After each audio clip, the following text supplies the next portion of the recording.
Hi, it's Ori Krug, and welcome back to Mind Your Body. And can I just say, oh my gosh, no, oh my gosh, really, last podcast episode, I'm so excited I can't speak. Last podcast episode was such a hit interviewing my former client about how she was able to overcome her PTSD or complex PTSD through dance therapy. And the response has just been so amazing and inspiring. And I'm like, okay, you all want to hear more from the people, the clients who are actually experiencing dance movement therapy as a way to heal trauma. So today I'm sharing with you another interview with a former client who, through our work together, she was able to release her old trauma from her childhood that was getting in the way of her marriage and enjoying her relationship and her family with her kids. And she was able to release this trauma and break these unhealthy communication patterns that she could not break no matter how much she tried to talk about it with a traditional talk therapist, and trying all these other traditional techniques. And you'll see, she talks about how once we put this all into movement, it was just magical and everything shifted for her. And if you're resonating with this right now, or if you find yourself resonating with this through the interview, like you're like nodding your head, you're like, oh my gosh, yes. And no matter how much you've talked about the trauma you've experienced in the past, or you repeat affirmations and you're like, I'm safe, or I trust, right? All that stuff that really isn't working for you. And no matter what you do, you can't seem to enjoy the loving, supportive partner that you finally have, right? The safe relationship that you finally have, because you're still holding on to old trauma, because you've got these beliefs that deep down inside you are not worthy of love, you're not good enough. Then let's be honest, right? You are still holding on to old trauma, and your body still doesn't feel safe to really let love in. So I'm inviting you to join and sign up for my free training called Wired for Love. And it will take you through the steps and really the things that you need to do and what it will take for you to finally release your old trauma and let that love in with your partner so that you can really enjoy it and not sabotage it and let it get to the point of destruction, separation, or the worst possible ending that you can imagine, right? If you're in a safe relationship and if you're in a loving relationship with a wonderful partner who you've been waiting for a long, long time, and you want to hold on to that and enjoy it, then sign up for my training. The website is wiredforlovetherapy.com, or you can go to the podcast notes and click on the link where it says sign up for my free training, and I will see you there. And for now that I've talked a whole bunch, I'm gonna allow you to let you go and listen to this interview, and I hope you enjoy. And thanks again for joining. This is Mind Your Body, a dance movement therapy perspective on the integration of our emotional, cognitive, physical, and spiritual aspects of our being into one more aware and whole existence. All right, so today we are talking to Brigid Holder, who was a former client of mine. We started working together in March 2019 until July 2019, and I'm really excited to share Brigid's story and how she went through this process. So welcome B. Thank you for having me. Yeah, of course. And to start, could you paint us a picture of what your life was like before working together up until the moment you decided to take that step and work through your past trauma in order to heal your relationship? What did your life look like? What was your marriage like? Anything else you can remember? Yeah, so I felt that I was stuck, and I felt that my marriage had become stale, if that's the right word. It was almost like I wasn't participating in the marriage. At the time, I probably put a lot of the blame on him and not took any responsibility myself.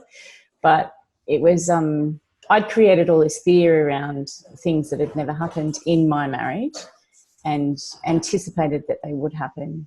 And I think that my relationship with my children was affected by that, because I would come into every situation with them in, I suppose it was like an anxious state, if that's, or a stressed state. And then that would affect how we interacted together. I wasn't unhappy, but I wasn't completely happy. Does that make sense? Yeah. Yeah. Yeah, I remember you being really just eager to improve things with your husband. Yeah. Like, there wasn't, you couldn't really see things continuing the way that they were. It had to change. Yeah. Remember that being a big theme. So, Yeah. what were your biggest challenges in your marriage at that time? I don't, I don't I don't think that we were communicating well at all. I think that was probably our biggest challenge, was communication. So we worked together as well as, husband and wife, and raise our children.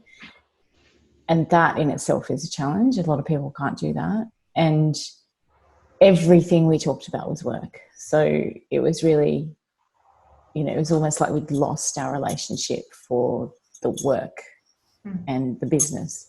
And I would never be the one who actually brought up the topic. So, and when the topic was brought up, I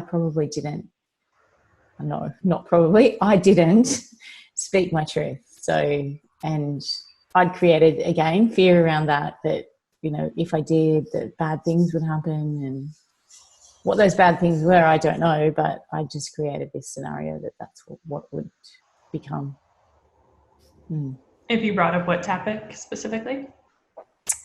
Any topic, like any topic to do with us, like us personally, that we weren't communicating well, and we didn't do things together anymore, and everything was about the business or the kids. It was never about us. Anything to do with our relationship, like our personal relationship. Yeah. Right. Yeah. So you were having trouble speaking up about what was bothering you. And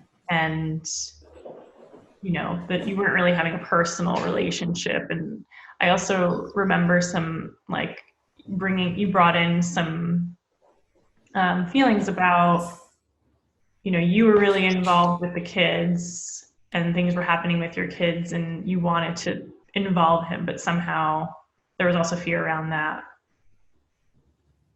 like bringing him in on the plans or just what was going on with the kids. Yeah. I think I felt like I had to be the one who ran the family agenda.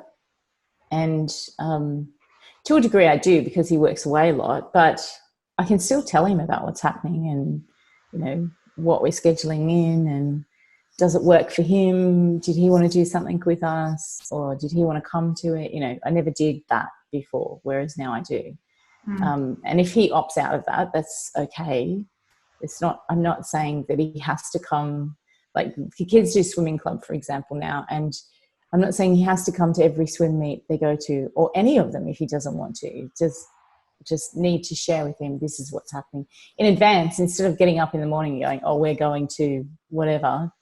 It's there was no inclusiveness. I basically just ran as if it was me and the kids, and it was, I still believed that was him, but it was me, because I wasn't telling him about it. Mm-hmm. Yeah. So as we went through the process together, what were some of your biggest breakthroughs and shifts? I think the correlation between what I saw growing up happen between my parents in their relationship as to how I was behaving in my relationship. So a lot of the the not speaking up from my perspective came from watching my mum do the same thing with my dad. And she was in an abusive relationship, and that is where I created fear that would happen to me if I spoke up, if I spoke my truth, if I spoke what I wanted to say, if I shared what I was feeling, then it would end in an abusive way. And that never happened, but it was, I created this fear. So I would just completely shut down and not speak. That was the biggest shift for me, is every time we worked together, every session we had, there was something that connected back to my childhood. Even with the kids as well, like it connected back to my childhood, how I was behaving. And yeah, it was big shifts that we had every session. I know, it was amazing to just witness the light bulb after light bulb. Like, Yeah. now, of course, we did most of this in movement. So, do you, the laughter, which wasn't always the most comfortable thing, right? It was never comfortable for me. But the reason I worked with you was I had worked with a traditional, I can't remember whether I think she's a psychologist. I'd worked with a psychologist, and that traditional way of working, although it showed me some things and I did learn through that process, it didn't shift how I was behaving. And it never allowed me to see the connection between what I saw growing up to how I was behaving now. And we never spoke about what my childhood was like. It was just like you said, light bulb moments came to me from a connection of a particular scenario that happened in my childhood, and I would go, oh my gosh, that relates to me behaving like this. And that related to me believing and making up stories that these things, Clayton was going to do these things, and they simply weren't true. That never happened to me until we started the movement. Like, having that movement, it just allowed me to feel more confident in myself. I don't know, it opened me up more. I'm not sure what the right words are, or it's difficult for me to say, because I love to dance, but what we did together was strange to me.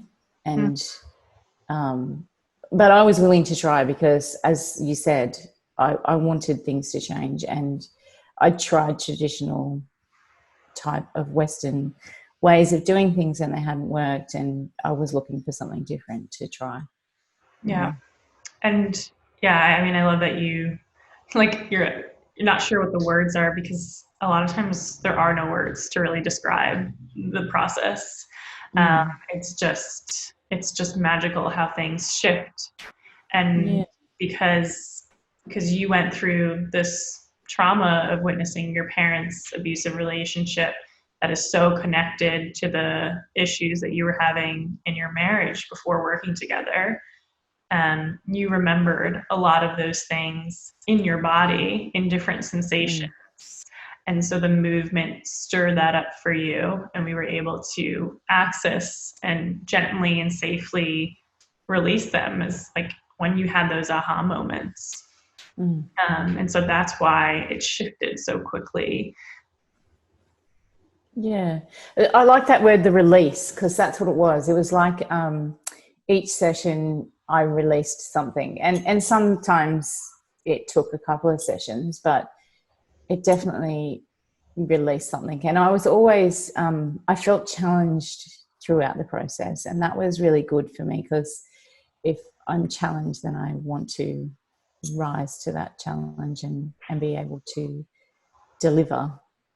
It was almost like I was, in a way, it was like, oh, well, I need to try these things outside of our session, because if I don't, what's the point in working with you? And I'm so glad that I did, because it did lead to bigger and better things for us. So yeah. Yeah. Yeah. Can you talk about some of those things? Like, what were the changes that you saw in your marriage, in yourself, with your kids? Yeah, better communication. I mean, we're not perfect, obviously, whose marriage is. I would like to see that. But yeah, much better communication. And I say whatever I think now. I don't hold back. It was quite a shock to my husband, I think, after all these years of, I wasn't always like this, and I don't know when it changed. I think, I probably lost my self-confidence when I became a mum, and I stopped speaking my truth in my marriage from then, probably. And I didn't realize until I did work on myself, and then I was like, you know what, the missing piece to this puzzle is now my relationship. And yeah, it's much better now to be able to, I don't even, it doesn't even cross my mind to not say things. And yeah, the thought of the outcome doesn't cross my mind. So I'm able to say whatever I like, because I'm not making up stories anymore, and I'm not living in that fear of, well, if I do say that, will he do this, or will he do that, or will we not survive? These unbelievable stories that I made up because of what I'd suffered as a child. Which is understandable, that connection. Yeah. Your brain and your body, until you release that trauma, just doesn't understand that what happened in the past is not still happening in the present. Yeah. That's not your fault that was happening. But yeah, it's amazing how you shifted it, and all that anxiety and fear around speaking up went away for you. And so how did that impact your relationship as a whole? Like, what do things look different now with your husband, with your family? I just, I think it's more contentment rather than, and I've always said that I want ease and grace, and I feel that that's where we're at now. It's like, it's much easier. Everything's much easier. And I really like that. It's comforting to know that that's how it feels. Yeah. Oh yeah, and I want to go back to what you said about, like, he wasn't used to this Brigid who was speaking up and confident, right? Probably a little shock to his nervous system. I guess my question is, how is he feeling now about you and your relationship? Like, are you seeing a difference in him? Yeah. Yeah, there's more affection there, and there's no, he used to get angry because I wouldn't speak. I wouldn't talk about things. And if I do lapse back into that, because I have, and when I realize I'm doing it, I have to try to not allow that to happen. But yeah, that's not there anymore. So it's really nice to see that. I'm not sure specifically how he feels. You'd have to ask him. Yeah. But there's more affection, you're saying? Yeah. And it's just easier. Like, it's how how it was before we had the children. Easier. Yeah, except now you have the children. Yeah. Yeah. And that wasn't the case for many years. Yeah. does it seem like your children are feeling that shift too? Because in the beginning you said you realized you were interacting with them in a stress state. Yeah, absolutely. So we talked about the morning at one point, the morning rush, and I would get really cross and yell, and it was awful. And then we did some, I'm not sure what the particular movements were, but we did some movement around it. And I just decided that we wouldn't do that anymore, and that I wouldn't put pressure on them. And it's so much nicer to get ready in the mornings for school when you don't. And everything still worked out. Mm-hmm. Sometimes we're late to school, sometimes we're not. Yeah. Most of the time we make the bus now. So, you know, and it was getting to the point where I was taking them to school every day, and they couldn't, you know, they didn't catch the bus because we were late every day, because there was this mad panic in the mornings. And what for? I don't know. But it was me bringing that stress state to the table every morning. Yeah. And because I wasn't speaking my truth, and I wasn't saying things that I wanted to say. So once I started doing that, everything changed. Yeah, I can just feel it in your energy right now. It's just really chill and easy and relaxed. Yeah. It's like you make it to school most days. Yeah. Easy. Yeah. Different. It's not I don't want people to get the idea that it's perfect, because I mean, Brock and I still have, my eldest, we still have arguments, and you know, he's a teenager boy now, and yeah, whoa. Arguments are healthy. I mean, and the teenager argument. Yeah, so it's not, you know, it's not perfect, but there's compromise in there, and there's more and I still, as I call it, lose my shit occasionally. Like, You're not perfect either. Yeah, None exactly. of it. But I love that you're I'm more willing. I'm more willing now to actually take responsibility for that. Whereas I wouldn't have even seen that I was acting inappropriately, or not acting at all. You know, not speaking at all. I would never have seen that before. Even when Clayton was saying to me, "You just don't talk. You've got nothing to say." Yeah, and it was that. I think you described it once as it's to do with the fight or flight, and my flight was to freeze. Yeah, you were stuck in freeze for a very long time. Yeah.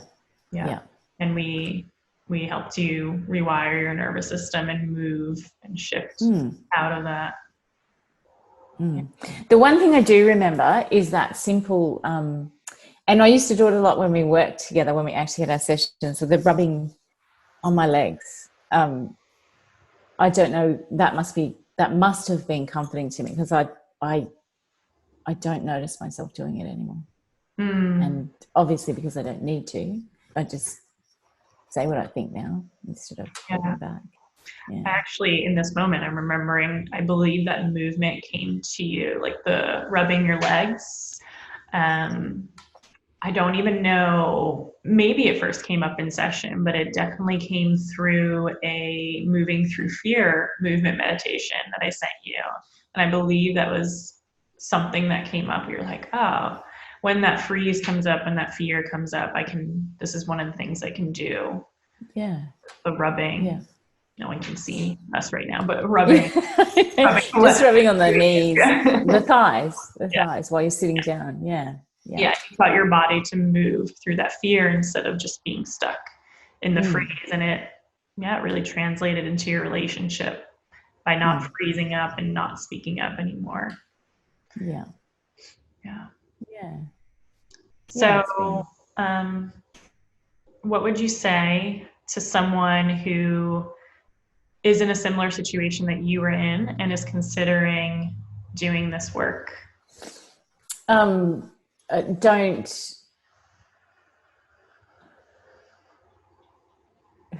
I was very afraid of doing this work with you. I was afraid of paying the money. I was afraid of what it would look like. And then when we started our session, like the first session, I was like, oh my gosh, what have I got myself into? This is ridiculous. But by the end of the session, I thought, it's not. This is actually doing something for me.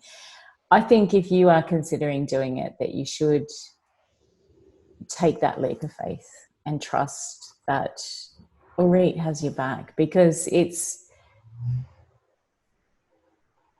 like as if you have a sister holding your hand throughout the process, and she's got you, and you're not gonna fall because she's got you. It's a lovely process to go through, although confronting and although uncomfortable. It's a lovely process to go through, and the outcome on the other side is so worth it. Oh, that's beautiful. Thank you. No, thank you. It's, I'm so lucky I found you. I didn't even know how I found you. It was meant to be. Yeah, it was. Facebook group. Yeah, We probably. met each other online. Mm. Yeah. Anything else that you'd like to share? I think you just said about the online. That was really useful for me because I live in a small country town, and there would be no movement therapist in my small country town. And I think that being able to do it in my space was also helpful, rather than having to go to a clinic or, somebody else's space. That was really useful too, because I was able to, stay in my own, where I felt comfortable, and be able to do it there that was useful. Yeah. Well, thank you. Thank you so much for sharing your story and inspiring others to do this courageous work that you took that leap to do. And it's so good to hear about how much things have changed in your marriage and your family, and good to hear it from you. Yeah, you too. Thanks, Marie. Yeah. Thanks.